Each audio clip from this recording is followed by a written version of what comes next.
What is going on with all of these plane crashes lately? It feels like you turn your head to the right or to the left, you're gonna be seeing 4 more new accidents. Let's talk about it. Considering how many millions of people travel by commercial airlines every day without incidents, crashes involving such planes are the definition of rare or uncommon. But it only takes one for everybody to start shaking and start going like, oh my god, it's not safe anymore. Because while it's generally known that statistically it is one of or the most safest way of transportation ever, even safer than driving, the thought of anything going wrong in a plane is exponentially getting bigger and bigger and bigger. From the plane crash that killed 67 people in Washington to the plane crash in Alaska that killed 10 people. Lately, everybody's been hearing about all kinds of plane crashes, and here today with your boy, the Guccino, we're going to talk about it. Hope you're ready, and let's get this train rolling. Oh, and don't forget to like and subscribe.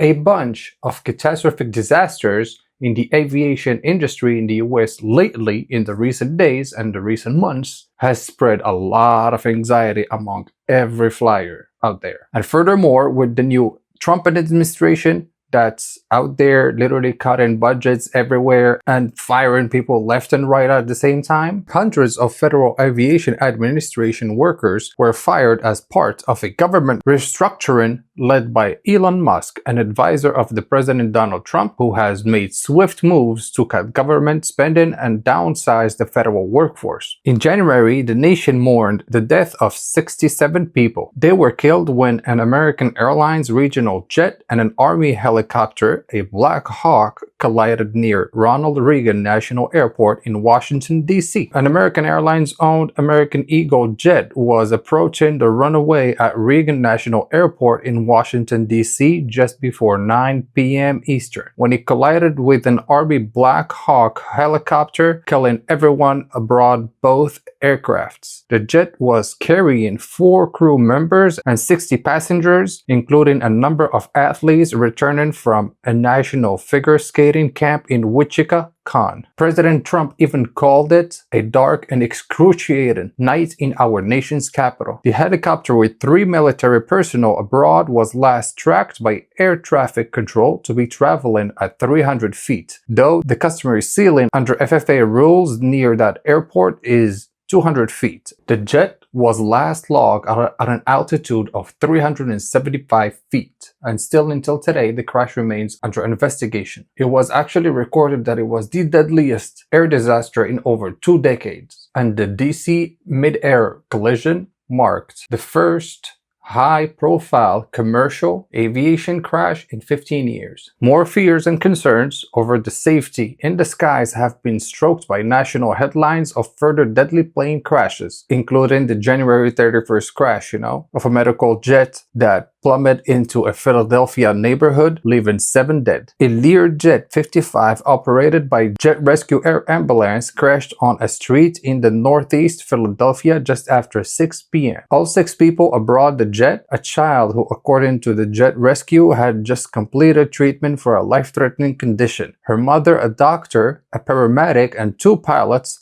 were killed, as was a 37-year-old man who was driving at the time. The plane had been in the air for less than a minute after taking off at 6:06. When the crash occurred, according to the Flight Aware, it was due to stop in Branson and then return the patient and her mom home to Mexico. And earlier this month, a single-engine plane crashed near Nome, Alaska, resulting in the death of 10 people. 9 passengers were headed from Unalakleet to Nome, which is about 140 miles away, when their plane went down about 40 minutes into the flight. 3 bodies were discovered on February 7th amid wreckage found approximately 34 miles southeast of Nome, according to the U.S. Coast Guard, which noted at the time that they believed The remaining 7, including the pilot, were inside the aircraft, which was inaccessible due to the conditions of the plane. Further, a plane owned by Motley Crue singer Vince Neil skidded into a jet at an Arizona airport earlier this month, killing 1, and in recent days over a dozen people were injured when a jet crashed and flipped upside down at Toronto airport. The plane actually collided with a parked plane, and it actually veered from the runway while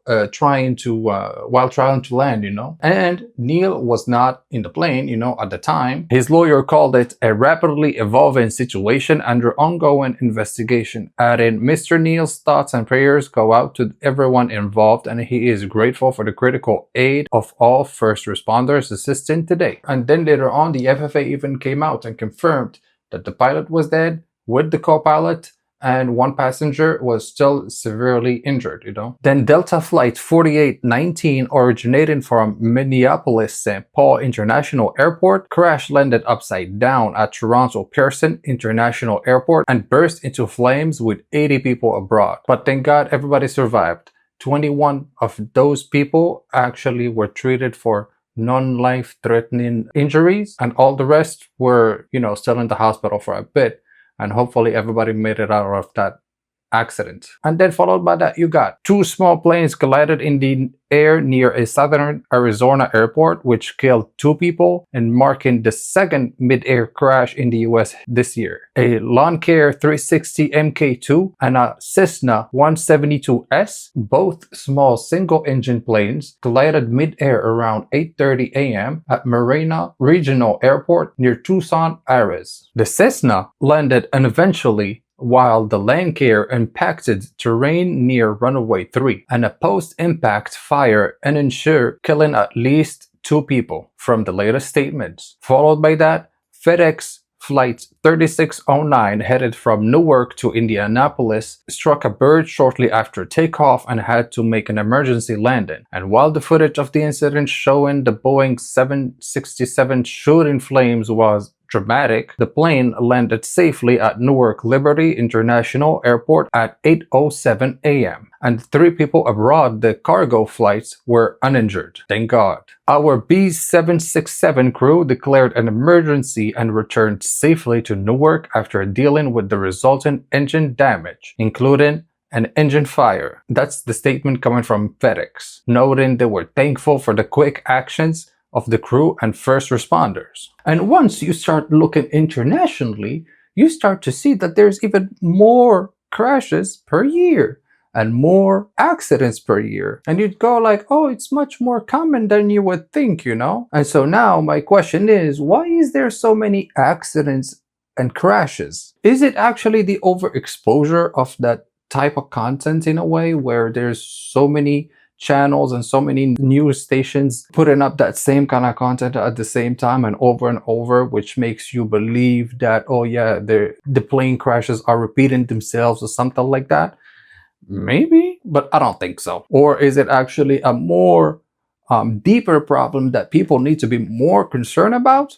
I don't know. Does it feel that planes are actually more crashing than ever before? And have there been more crashes compared to, for example, last year, or even compared to the last 10 or 20 years ago, And for that question, I would tell you yes and no. I would also start with this one. How many aviation accidents or crashes have there been since the beginning of the year? There have been several major deadly US aviation disasters this year already. They happened within the span of 2 weeks in Washington, D.C., Philadelphia, Alaska, and Arizona. Yet, the January 19 crash in Washington that killed 67 people is the only fatal commercial aviation crash in 2025 and in the past 15 years. And on top of that, I will also tell you that there has been 94 aviation accidents since the beginning of 2025. And in all 94 of them, only 15 of them were fatal, which is still a big number, but it's just 15 out of 94. But overall, these numbers,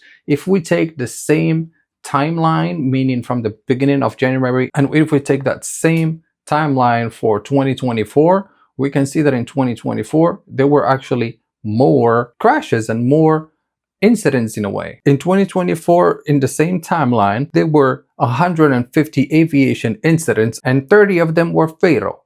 And in total that year, the number is at 1,417 aviation crashes, from which 258 were fatal plane crashes. And in 2025, as of literally today, there has been 99, as of today, aviation incidents, which data shows, and still with the same number of 14 fatals. And more than that, let's analyze some of the data we have, because you boys got the data all the way to the 80s. So let's see more into this. And as you can see in this picture right here, so by year you got from the 1982 and ongoing, so you can see what happened throughout every year, year by year.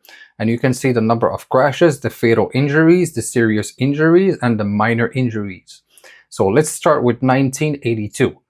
1982, you got the number of crashes at 3,593 people, fatal injuries with 1,585, serious injuries with 727, and minor injuries at 998. Okay, so you get that first number in a way. So from there, I'm not going to be looking at every single year because that's going to be a long video. So let's go like 10 years by 10 years and see first what's going to happen. So 1982, let's go to 1990. So 1990, you are already the number of crashes at 2,518. So you can already see that there is 1,000 less numbers of crashes. When you go to the fatal injuries, you've got 999. So compared to that, there's already like almost 500 and more less fatal injuries.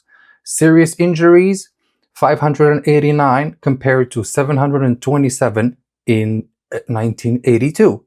And then for the last one, the minor injuries, you've got 908 compared to 998. So basically in all of those numbers, you can see the drop already. Then moving on to the year 2000, where for the number of crashes, you are at 2,220, which compared to the 90s, you're already looking at a drop. Compared to the 90s still, we're talking about, fatal injuries, it actually went up with 1,767 compared to 999. So I don't know what happened that year, but it kind of went up. The number of fatal injuries compared to the number of serious injuries, which is at 501 compared to the 90s, which is at 589. And then the number of minor injuries has went up too compared to the 90s. So you can see that from the 90s to the 2000s, there has been a lot of accidents and stuff like that. But still, the number of crashes has still not been stagnant, not went up, but still went down, you know? And after that one, we got this picture right here, where let's see, in 2010, we got the number of crashes at 1,821 compared to 2,220, the number of fatal injuries, which is at 1,390 versus 1,765, the number of serious injuries, which dropped to 343 compared to 2,000, which was at 501. And then the number of minor injuries is at 589 compared to 1,256. So already there, you can see the more drop, so which is very good for the aviation industry. And from there, let's go to 2019 at the end right here. Let's compare 2019 to 2010. Even better, let's compare 2019 to 2000s. So 2019, number of crashes, we have 640 compared to 2,220. Then for the number of fatal injuries, we're talking about 477 compared to 1,765. Then for the serious injuries, we are only at 120 compared to 501. And then 129 for the minor injuries compared to 1,206. So basically, you can clearly see that with all of this data, the number of crashes and the number of injuries and basically the number of everything concerning the aviation industry is literally dropping, which means it's becoming even safer and safer and safer and safer. So is flying still safe in the US nowadays? I would totally tell you, definitely yes. Flying on the US commercial airlines is still considered the most safest way of transportation. Air travel is the absolute safest form of transportation, even according to a 2024 transportation statistics report from the Bureau of Transportation Statistics. And even the experts assure the people that the aviation stays the safest way of transportation, though the recent disasters in the latest years. And they also say that they're going to lose 44,000 people on the roads this year. And then they also say that we will not have anywhere close to that.